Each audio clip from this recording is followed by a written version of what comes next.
జరుగుతున్న ఆత్మహత్యలు ఒక ఎత్తు. రీసెంట్గా జరిగిన రంగనాథ్ గారి ఆత్మహత్య చూసిన తర్వాత ఒకటి అనిపించింది, వృద్ధాప్యాన్ని సరిగ్గా ప్లాన్ చేసుకోకపోవడం వల్ల కూడా ఇవి ఇంకా ఎక్కువ అవుతాయి. ఎందుకంటే రంగనాథ్ గారు లాంటి గొప్ప వ్యక్తి, ఆయన అన్ని విషయాలు తెలిసిన వ్యక్తి, అది పిరికితనంతో కన్నా ఒక రకమైన నా జీవితాన్ని నేను సైన్ ఆఫ్ చేస్తాను అనే ఒక తత్వంతో వెళ్ళిపోదలుచుకున్నాను. అది ఒంటరితనం వల్ల వస్తుంది ఆ ఇబ్బంది. ఆయన ఇంకా నిజం చెప్పాలంటే పెద్దవారి గురించి మనం కామెంట్ వ్యాఖ్యానించడం అని కాదు, కానీ మనిషి ఒంటరితనాన్ని జయించాలి. ఆధ్యాత్మికత అంటే అది. ఆయనకి భక్తి ఉందనో లేదనో నాకు తెలియదు. అది దైవభక్తి కనుక ఉంటే ఆత్మహత్య చేసుకోండి. మీరు ఎప్పుడైనా జీవితంలో ఎవరికైనా క్షమాపణ చెప్పాలనుకుంటే మీరు ఎవరిని ఫస్ట్ ఎవరు గుర్తొస్తారు? వీళ్ళకి నేను ఎప్పటికైనా సారీ చెప్పాలనుకున్న వాళ్ళు ఏదైనా ఉందా? సంఘటన ఏదైనా ఉందా? మా నాన్నగారేనండి.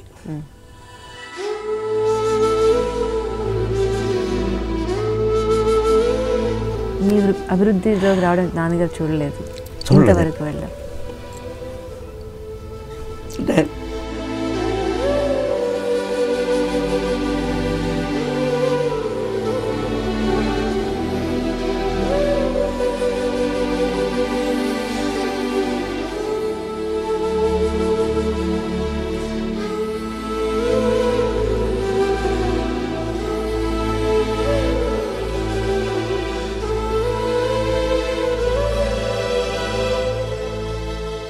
అంటే ఆయన కోపం అయితే ఆయన అనుకున్నది జరగాలనే పట్టుదల ఉండేదండి ఆయనకి.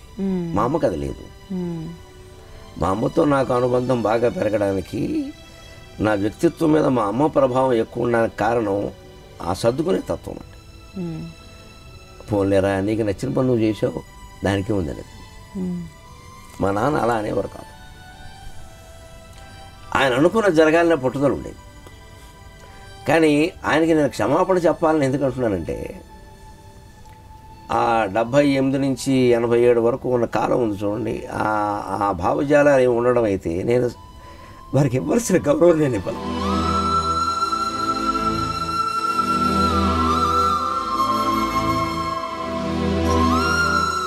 ఆయన్ని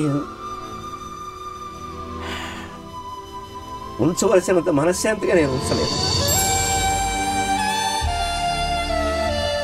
నా వల్ల కూడా ఆయన దుఃఖపడ్డారు. అది ఇప్పటికీ నన్ను పీడిస్తుంది. మా అమ్మ కూడా పడుకోవచ్చు, కానీ మా అమ్మ నా అభివృద్ధిని చూసింది.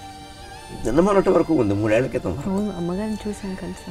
నాలో ఎప్పటికప్పుడు చిత్తశుద్ధిగా వస్తున్న అన్ని మార్పులను చూసింది. అందుకని వీడు ఉన్నతంగా ఎదుగుతున్నాడనే ధోరణిలో ఆవిడ వెళ్ళిపోయింది. కానీ ఆయన ఆందోళన పడుతూ వెళ్ళిపోయాడు, వీడు ఏమవుతాడో అని. ఇప్పటికీ ఆ జీవి ఎక్కడున్నాడో నాకు అనుమానమే. నాన్నగారు పైన ఎక్కడున్నా మీ అభివృద్ధిని చూసి చాలా సంతోషపడుతూ ఉంటారు ఎక్కడున్నా కూడా.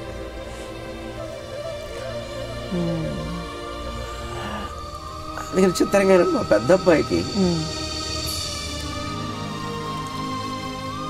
నాకు మా ఆవిడికి లేని రంగు వచ్చింది. వాడు ఎర్రగా పొడుగ్గా ఉంటాడు. నాన్నగారు పోలిక మా శ్రీశ్రీకి. వాడు రంగు చూసి కూడా నేను శ్రీశ్రీ అని పేరు. బట్ ఎప్పటికీ నేను అంటాను, నువ్వు తాతగారు రా, నువ్వు తాతగారు రా. నేను ఆయనకి ఏదో చేయలేకపోయాను ఉండడం వల్ల ఆయన నాకు కొడుకు.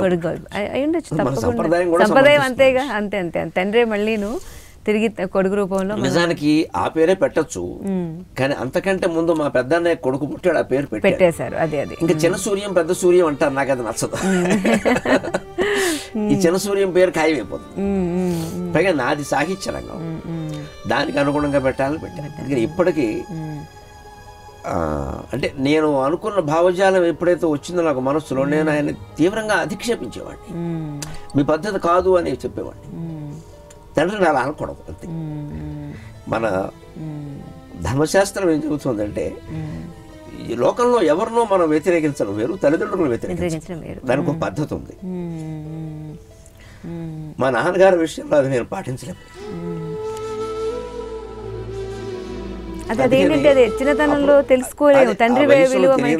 ఏదైతే ఒక గట్టిగా జవాబు ఇచ్చేవాడిని, ఆయన చాలా బాధపడేవారు.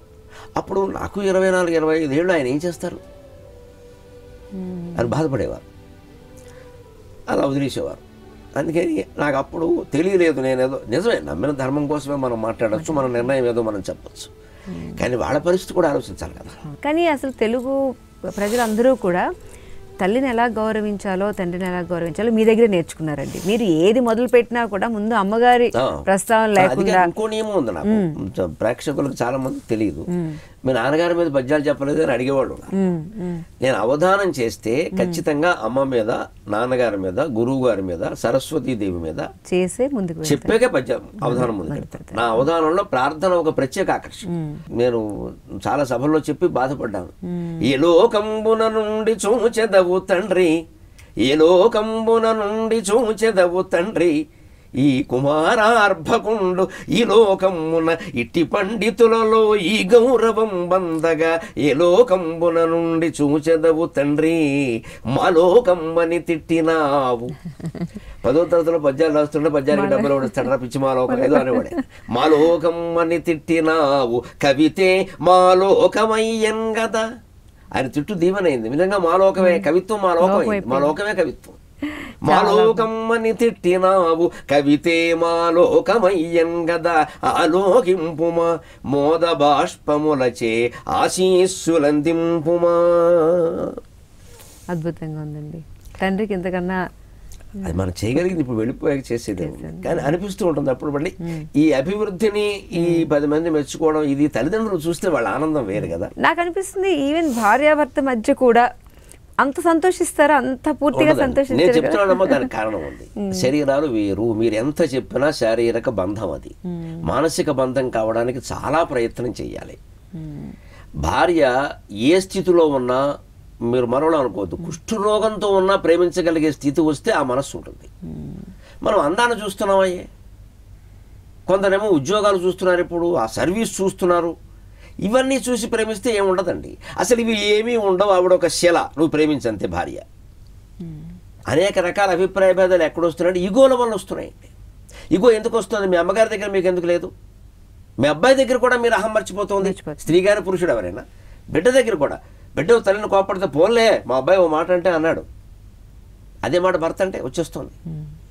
స్వేచ్ఛ అన్నారు, ఉద్యోగం అన్నారు, చదువు, స్త్రీకి చదువు లేకపోవడం వల్ల, ఉద్యోగాలు లేకపోవడం వల్ల ఏదో బానిసత్వం అన్నారు. ఇప్పుడు అవన్నీ వచ్చాక సమస్యలు పరిష్కారమై సామరస్యంగా ఉండాలా వద్దా? ఎందుకు ఉండట్లా అంటే చదువు ఉద్యోగాల సమస్య కాదు, అది మనం పొరపాటు పడ్డాం. ఇప్పుడు మా అమ్మ అలా మంచంలో పడుకుని 90 ఏళ్ల వరకు కొన్ని వేల పంక్తులు అధ్యాత్మ రామాయణం అప్పగించిందండి.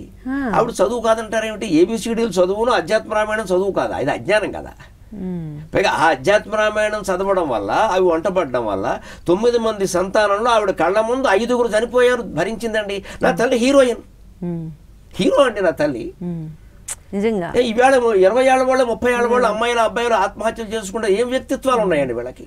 అంటే వాళ్ళు చదువుకున్న రామాయణ భారత భాగవతాలు, అధ్యాత్మ రామాయణం వారికి ఆ ధైర్యాన్ని ఇచ్చినప్పుడు ఇవాళ వాటిని ధైర్యంగా మనం పాఠ్యపుస్తకాలు ఎందుకు పెట్టలేకపోతున్నాం? హిందూయిజం అంటారేంటి? ఇంత వాదించే వాళ్ళందరూ ఎందుకు రాజకీయాల్లోకి వచ్చి, ఎందుకు నిలబడి సమాజంలో పెద్ద మార్పు తేవడానికి ఎందుకు ప్రయత్నించకూడదు అంటారు? ఇప్పుడు ఇంకా అంత వాతావరణం లేదండి, కానీ ముందు ముందు రావచ్చు. ఇప్పుడు లోక్సత్తా ఏమైంది? ఈ మధ్యన ఆయన ఇచ్చిన ప్రకటన ఏమిటి? రాజకీయాలు విరమించుకుంటున్నాం, మేము మళ్ళీ పరివర్తన ఉద్యమంలో గడిపి కారణం అర్థమైపోయింది. లోక్సత్తా మీద నాకు చాలా ఆశలు ఉండేవి. నేను బహిరంగంగా సమర్థించేవాడిని జయప్రకాష్ నారాయణని, లోక్సత్తా ఉద్యమాన్ని కూడా. రాజకీయంలోకి వెళ్ళాక కూడా కనీసం వాళ్ళకి వేయండి అని అడిగాను కూడా, కనీసం వాళ్ళకి వేయండి. అసలు అందులో ప్రవేశించే ఉద్దేశంలోనే, ఇప్పుడు స్వాతంత్రోద్యమంలో ప్రవేశించిన వాళ్ళందరూ స్వాతంత్రం కోసమే ప్రవేశించారు. తర్వాత సీఎం అవుతాను, పిఎం అవుతాను ప్రవేశించాల. రాజకీయాల్లో ఇవాళ ప్రవేశించే ప్రతివాడు తర్వాత పదవి కోసమే ప్రవేశిస్తున్నాడు. అందువల్ల ఫెయిల్ అవుతుంది, అక్కడే వేలు విఫలమవుతుంది. అంటే తర్వాత ఏమీ ఆశించకుండా దేశం బాగుపడాలని ప్రవేశించేటువంటి వాళ్ళు రావాలి. దేశభక్తితో ఉండాలి. దేశభక్తి దైవభక్తి రెండు ఉండాల్సిందే. దైవభక్తి లేకుండా దేశభక్తి కుదరదు, దేశభక్తి లేకుండా దైవభక్తి ప్రయోజనం లేదు. దేశభక్తి లేని దైవభక్తి చూస్తున్నాం కదా. 1 కోటి మంది పుష్కరాల్లో స్నానం చేస్తారు, గోదావరి బాగు చేద్దామంటే ఒకడు రాడు. అంటే దైవభక్తి దేశభక్తి రెండు కలవాల్సిందే. మీకు మహిళా అభిమానులు ఎక్కువ, మీకు చూసే వాళ్ళలో మహిళా ప్రేక్షకులకి మీరు చాలా చాలా అభిమానం, చాలా మందిని చూస్తూ ఉంటా. ఈ మహిళా ప్రేక్షకుల వల్ల మీకు ఎప్పుడైనా ఏమన్నా ఇబ్బందులు వచ్చినాయా? ఇంత హీరో వర్షిప్ని ఇంట్లో ఎలా రిసీవ్ చేసుకుంటారు? లేదు, నాకు ప్రత్యేకించి ఏవి ఇబ్బందులు ఎదురవ్వలేదు. కానీ అభిమానుల్లో మహిళలు ఎలా ఉంటారంటే ఎక్కువ మనం చనువిస్తే ఇంకో రకంగా ఉంటారు, మనం ఇవ్వకపోతే వాళ్ళ పరిమితిలో వాళ్ళు ఉంటారు. అది మనదే దోషం. ఈ ప్రతి విషయానికి పురుషుడు స్పందించే విధానం వేరు, స్త్రీ స్పందించే విధానం వేరు. కొంచెం మనం పొడిగించామనుకోండి వ్యక్తిగత విషయాల్లోకి అలాగా ఇబ్బందులు వస్తాయి సహజంగా. అవి వాటిని మనకు జీవితం ఎంత అయింది, వేయడం చిన్నపిల్లం కాదు, తెలుసును కాబట్టి నేను ఎక్కడికక్కడ కట్ చేసేస్తాను. ఇక అంతకంటే వేరే వేరే అర్థాలు వచ్చే మాటలు అసలు రావు అక్కడ. మా జీవితానికి మీరు ఆధారం అండి, మీరు మాకు దైవం అండి, ఇంక చాలా చెబుతారు. ఇంకా సంతోషం అమ్మ, ఈ అమ్మ లేకుండా మాట్లాడారు. వాళ్ళు అలా అడగడానికి కారణం నాకేమనిపిస్తుందంటే, మీరు మీ భావజాలంలో ఫెమినిస్ట్ ఇది చాలా ఉంటుంది, మీరు చాలా మహిళల పక్షం వహించి మాట్లాడతారు. నిజంగా శంకరాచార్య సాహిత్యం చదివిన వాడు, మీరు ఫెమినిస్ట్ అంటే ఫెమినిస్టు, కమ్యూనిస్ట్ అంటే కమ్యూనిస్టు, వేదిస్ట్ అంటే వేదిస్ట్, అన్ని ఇష్టలు అవుతాయి. ఆయనకి అన్ని ఇష్టమే. నేను శంకర సాహిత్యం చదువుకున్నా, యోగ వాసిష్ఠం చదువుకున్నా. నాకు స్త్రీ పురుష భేదం తెలియదు. అది కేవలం ఏదో శారీరకం, పద్ధతి, వేషధారణ, కొన్ని బాధ్యతలు ఉన్నాయి. అంతకంటే ఏమిటి, లోపల ఉన్నది ఆత్మ. అది కుక్కలో ఉన్నది కూడా. మా ఇంటి ముందు ఎప్పుడైనా లైట్ కింద కుక్క పడుకుంటే నేను పావు గంట అరగంట చూసిన సందర్భాలు ఉన్నాయండి. ఇప్పుడు ఆ కుక్క అక్కడ పడుకుంది, నేను ఇక్కడ నిలబడి ఉన్నాను, నాకు దానికి మధ్యలో ఖాళీ ప్రదేశం ఉంది. ఇక్కడ ఆత్మస్వరూపం ఉందా లేదా, అది జీవులోనే ఉంటుందా మనలో ఉంటుందా, మధ్యలో కూడా ఉన్నప్పుడు ఇక దేవుడు లేనిది ఎక్కడ. మనకు ఆరాధన విధానంలో విగ్రహారాధనను బాగా విపరీతంగా పెంచేసి ఇక దాని మహిమలు విపరీతంగా చెప్పడం వల్ల తేడా వస్తుంది. కానీ అటు విగ్రహారాధనని ఒక మెట్టుగా ప్రోత్సహిస్తూనే చేరుకోవలసింది వేరేది అని స్పష్టంగా చెబితే తప్పుదారి ఉండదండి. కానీ స్వార్థపరులైతే, వాళ్ళ ప్రయోజనాల కోసమైతే, వాళ్ళకి అంతకంటే విషయం తెలియని అజ్ఞానం అయితే, ఈ అజ్ఞానమే జనానికి బాగా నచ్చడం ఒకటైతే అప్రయోజనాలే కదా, అక్కడ తప్పుదోవ పడుతుంది. నాకు మొదటి నుంచి అదే. అందుకని దాని గురించి వద్దు, ఈ అసలైన విషయం చెప్పండి. దేశం కోసం, ధర్మం కోసం వచ్చిన ఛానల్ మా భారత్ టుడే. మా భారత్ టుడే నిజంగా మీకు మంచి పేరుంది ఆ విషయం. భారత్ టుడేని కలుపుకుంటూ ఒక మీరేమో ఆసువుగా కవిత్వం చెప్పగలరు, మా కోసం ఒక చిన్న కవిత. సారము భారతీయతకు, సారము భారతీయతకు, ఆరోగ్యము చూచువారికి, సారము భారతీయతకు, ఆరోగ్యము చూచువారికి ఆనందంబౌ. సారము భారతీయతకు, ఆరోగ్యము చూచువారికి ఆనందంబౌ. భారత్ టుడే ప్రసారములు, భారత్ టుడే ప్రసారములు, ఆరతులిడి భరతమాతనారాధించున్. భారత్ టుడే ప్రసారములు, ఆరతులిడి భరతమాతనారాధించున్. చాలా సంతోషం అండి. చెప్పాలనుంది కార్యక్రమంలో సంతోషం. ఇన్ని మంచి విషయాలు మాకు చెప్పారు.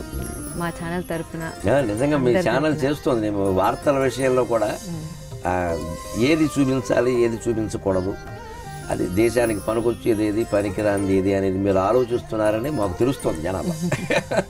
అది మేము ఆశించేది కూడా అది. మీతో ఇలా కూర్చుని మాట్లాడి ఇన్ని మంచి విషయాలు తెలుసుకోవడం మా ప్రేక్షకులందరి తరపున కూడా మీకు నమస్కారం.